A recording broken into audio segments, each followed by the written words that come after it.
మిత్రులకి జై మన డ్రైవర్ వరలక్ష్మి గారి ఆదేశాల మేరకు ఈరోజు కర్నూలులో ఉండే ఫయాజ్ అనే డ్రైవర్కి 25,000 రూపాయల అక్షరాలు అందజేస్తున్నారు.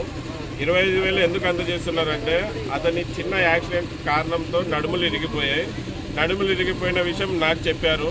నాకు చెప్పిన వెంటనే నేను వరలక్ష్మి మేడంకి ఫోన్ చేసి చెప్పాను, అమ్మ ఇట్లా కర్నూలులో ఒక డ్రైవరు చాలా ఇబ్బంది పడుతున్నాడు, ఆపరేషన్ చేసుకోవాలంటే 5 లక్షలు అవుతుందంట, మీ గ్రూప్ నుంచి ఏమైనా సాయం చేయండి అని చెప్పాను. చెప్పిన మాట నా మాట గౌరవం ఇచ్చి, అలాగే డ్రైవర్లు అంటే ఎంతో అభిమానం, ఎందుకంటే ఒక డ్రైవర్ భార్య ఆయమ్మ వరలక్ష్మి అనే ఆయమ్మ.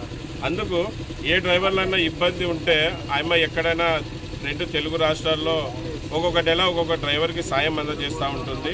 మళ్ళీ జై మన డ్రైవర్లో ఉన్న గ్రూప్లో ఉన్న డ్రైవర్లందరూ కూడా ఎంతో సహకారం అందించారు. మళ్ళీ ఈరోజు కర్నూలులో డ్రైవర్కి డబ్బులు అందజేస్తున్నందుకు 25,000 మేము సేఫ్టీ డ్రైవర్ అసోసియేషన్ తరఫున, అలాగే సేఫ్టీ డ్రైవర్ అసోసియేషన్లో ఉన్న డ్రైవర్ల తరఫున, 2 తెలుగు రాష్ట్రాల్లో ఉన్న డ్రైవర్ల తరఫున ప్రతి ఒక్కరికి డ్రైవర్లకు కృతజ్ఞతలు, ధన్యవాదాలు తెలియజేసుకుంటున్నాం.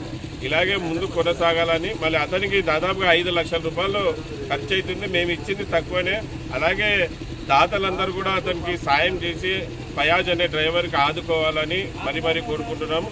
ఇటువంటి సమస్యలతో చాలామంది డ్రైవర్లు బాధపడుతున్నారు.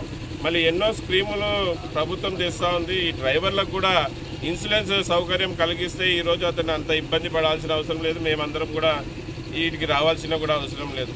ప్రభుత్వం బాగుంటే అన్నీ బాగుంటుంది. మళ్ళీ ప్రభుత్వాన్ని కూడా డ్రైవర్ల కోసం స్కీములు వదలాలని, ఇన్సూరెన్స్ పాలసీలు చాలా తేవాలని, అలాగే ఇటువంటి ఆపరేషన్లు ఆరోగ్యశ్రీలో వర్తించే విధంగా చేయాలని మరీ కోరుకుంటున్నాను. మీడియా సోదరులు మాకు సహకరిస్తున్నందుకు మీడియా వాళ్ళకు కూడా ధన్యవాదాలు. నా పేరు ఎస్ అన్వర్ బాషా, నేను సేఫ్టీ డ్రైవర్ అసోసియేషన్ ఫౌండర్, అలాగే సౌత్ ఇండియా ప్రెసిడెంట్.